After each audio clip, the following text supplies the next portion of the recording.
বাংলাদেশের রাজনীতি ও আন্তর্জাতিক অঙ্গনে একসাথে বাড়ছে উত্তেজনা। একদিকে জাতীয়তাবাদী মুক্তিযুদ্ধ প্রজন্মের নতুন কমিটি, নতুন নেতৃত্বে কি বদলাবে রাজনীতির সমীকরণ। অন্যদিকে হরমুজ প্রণালীতে বাংলাদেশি জাহাজ আটকে দেওয়ায় ইরানের সিদ্ধান্ত ঘিরে বৈশ্বিক কূটনৈতিক চাপ। একই সময়ে আইনি জটিলতায় আসন হারানোর ঝুঁকিতে জামায়াত জোটের প্রার্থী, আর বহুল আলোচিত হত্যা মামলায় বড় রাজনৈতিক নেতাদের বিরুদ্ধে অভিযোগপত্র দাখিল। সব মিলিয়ে প্রশ্ন একটাই, এগুলো কি বিচ্ছিন্ন ঘটনা, নাকি বড় কোনো রাজনৈতিক ও কৌশলগত পরিবর্তনের ইঙ্গিত? এখনই বিশ্লেষণ জরুরি।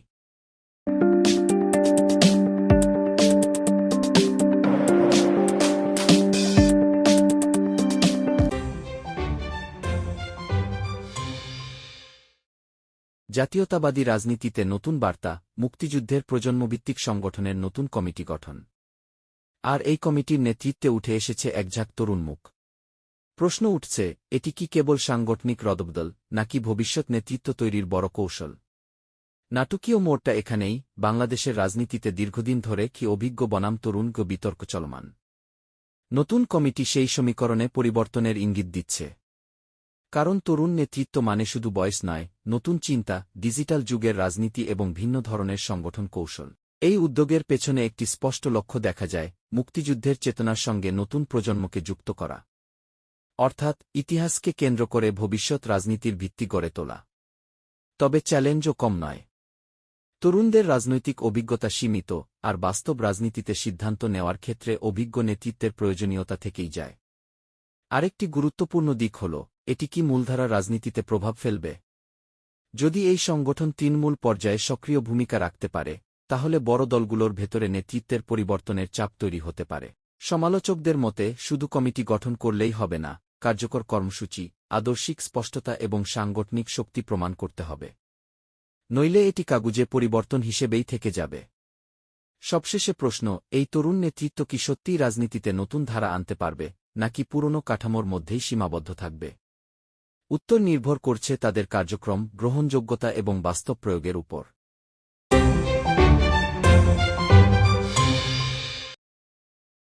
মধ্যপ্রাচ্যের গুরুত্বপূর্ণ সমুদ্রপথ হরমুজ প্রণালী, বিশ্ব বাণিজ্যের এক স্পর্শকাতর করিডর। আর সেই পথেই বাংলাদেশি জাহাজ চলাচলে ইরানের বাধা নিয়ে তৈরি হয়েছে নতুন কূটনৈতিক ও অর্থনৈতিক উত্তেজনা।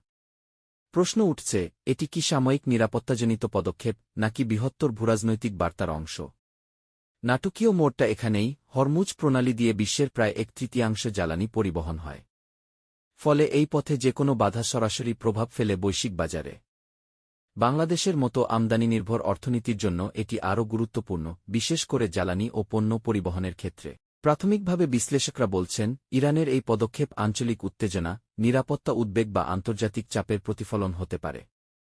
তবে বাংলাদেশ সরাসরি কোনো সংঘাতে না থাকলেও এই ধরনের পরিস্থিতিতে নিরপেক্ষ অবস্থান বজায় রাখা কূটনৈতিকভাবে কঠিন হয়ে পড়ে। এখানে দুটি বড় চ্যালেঞ্জ সামনে আসে। প্রথমত, বাণিজ্যিক। যদি জাহাজ চলাচল ব্যাহত হয়, তাহলে আমদানি ব্যয় বাড়তে পারে, সরবরাহ শৃঙ্খলে চাপ তৈরি হতে পারে। দ্বিতীয়ত, কূটনৈতিক। বাংলাদেশকে একদিকে ইরানের সঙ্গে সম্পর্ক বজায় রাখতে হবে, অন্যদিকে আন্তর্জাতিক অংশীদারদের সঙ্গেও ভারসাম্য রক্ষা করতে হবে। বিশ্লেষকদের মতে এখন সবচেয়ে জরুরি হচ্ছে দ্রুত কূটনৈতিক সংলাপ, বিকল্প রুট বিবেচনা এবং ঝুঁকি ব্যবস্থাপনা কৌশল। একই সঙ্গে আঞ্চলিক পরিস্থিতি ঘনিষ্ঠভাবে পর্যবেক্ষণ করাও প্রয়োজন। সবশেষে প্রশ্ন, এই বাধা কি সাময়িক উত্তেজনা, নাকি দীর্ঘমেয়াদী বাণিজ্য ও কূটনৈতিক চ্যালেঞ্জের সূচনা? উত্তর নির্ভর করছে পরবর্তী কূটনৈতিক পদক্ষেপ ও আঞ্চলিক পরিস্থিতির উপর।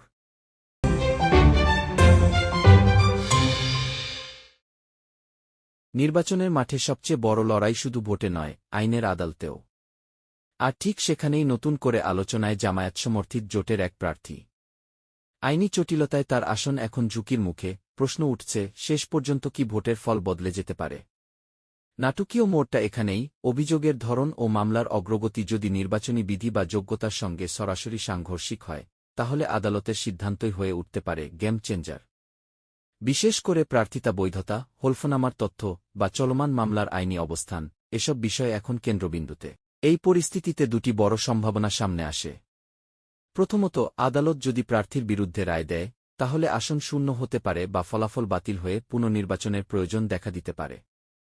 দ্বিতীয়ত, অভিযোগ প্রমাণিত না হলে প্রার্থী রাজনৈতিকভাবে শক্ত অবস্থান নিয়েও ফিরতে পারেন। আরেকটি গুরুত্বপূর্ণ দিক হল, এই মামলা রাজনৈতিক প্রতিযোগিতার অংশ নাকি প্রকৃত আইনি প্রশ্ন। কারণ বাংলাদেশের রাজনীতিতে অনেক সময় আইনি লড়াইও কৌশলগত হাতিয়ার হিসেবে ব্যবহৃত হয় বলে অভিযোগ রয়েছে। ফলে বিষয়টি শুধু আদালতের কক্ষে সীমাবদ্ধ থাকে না, বরং জনমতেও বড় প্রভাব ফেলে। বিশ্লেষকদের মতে নির্বাচন পরবর্তী আইনি লড়াই গণতান্ত্রিক ব্যবস্থার অংশ হলেও এর স্বচ্ছতা ও নিরপেক্ষতা নিশ্চিত করাই সবচেয়ে গুরুত্বপূর্ণ। নইলে পুরো প্রক্রিয়ার গ্রহণযোগ্যতা প্রশ্নবিদ্ধ হতে পারে।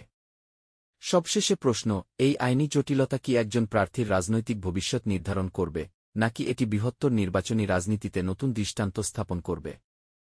উত্তর এখন আদালতের হাতে।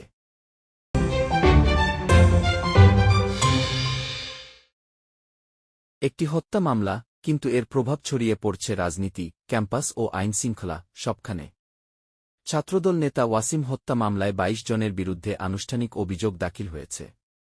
প্রশ্ন উঠছে, এটি কি ন্যায়বিচারের পথে বড় অগ্রগতি, নাকি আরও দীর্ঘ আইনি লড়াইয়ের শুরু? নাটকীয় মোড়টা এখানেই। অভিযোগপত্রে একাধিক আসামির নাম, যা ইঙ্গিত দেয় পরিকল্পিত বা সংগঠিত সহিংসতার সম্ভাবনা নিয়ে তদন্ত এগিয়েছে। এখন আদালতে প্রমাণ উপস্থাপন, সাক্ষ্য গ্রহণ সবকিছুই নির্ধারণ করবে মামলার গতি ও ফলাফল। এই ঘটনার একটি বড় দিক হল রাজনৈতিক প্রতিক্রিয়া। কারণ ছাত্ররাজনীতি বাংলাদেশে দীর্ঘদিন ধরেই উত্তেজনাপূর্ণ, যেখানে সংঘর্ষ ও সহিংসতার ইতিহাস রয়েছে। ফলে এমন একটি মামলার বিচার শুধু একটি ঘটনার সমাধান নয়, বরং ভবিষ্যতের জন্য বার্তা বহন করে। আরেকটি গুরুত্বপূর্ণ প্রশ্ন, বিচার প্রক্রিয়ার স্বচ্ছতা ও নিরপেক্ষতা। অভিযোগপত্র দাখিল মানেই দোষ প্রমাণ নয়, আদালতের রায়ের আগ পর্যন্ত সবাই আইনের চোখে নির্দোষ।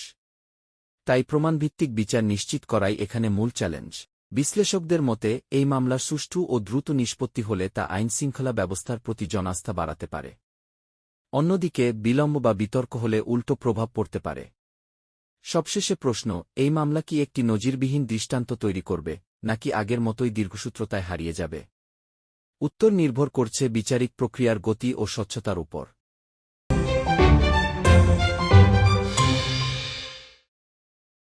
একই ইস্যুতে বারবার লিগ্যাল নোটিশ, এবার তা পৌঁছেছে সংসদ সদস্য আমির হামজার দরজায়।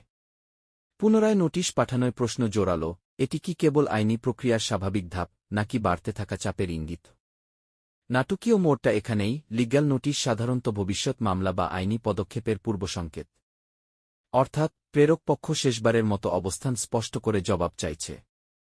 নির্দিষ্ট সময়ের মধ্যে সন্তোষজনক উত্তর না এলে বিষয়টি আদালতে গড়াতে পারে, যেখানে প্রমাণ, নথি ও যুক্তিই চূড়ান্ত নির্ধারক। এই পরিস্থিতিতে দুইটি পথ সামনে।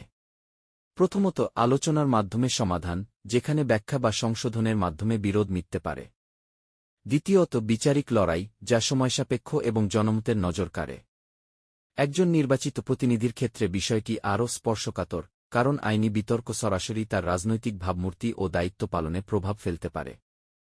আরেকটি গুরুত্বপূর্ণ দিক হল স্বচ্ছতা। অভিযোগের প্রকৃতি, প্রমাণের শক্তি এবং প্রতিক্রিয়ার সময়োপযোগিতা সবকিছুই জনাস্থার সঙ্গে জড়িত। একই সঙ্গে মনে রাখতে হবে, নোটিশ পাওয়া মানেই দোষ প্রমাণ নয়, আদালতের রায়ের আগ পর্যন্ত আইনি প্রক্রিয়া চলমান। বিশ্লেষকদের মতে দ্রুত ও স্বচ্ছ জবাব, প্রয়োজন হলে স্বাধীন তদন্ত, এই দুটি উত্তেজনা কমাতে পারে। নইলে বিষয়টি দীর্ঘ আইনি টানাপোড়েনে পরিণত হওয়ার ঝুঁকি থাকে। সবশেষে প্রশ্ন, এই নোটিশ কি কেবল সতর্কবার্তা, নাকি বড় আইনি লড়াইয়ের সূচনা? উত্তর নির্ভর করছে পরবর্তী পদক্ষেপের উপর।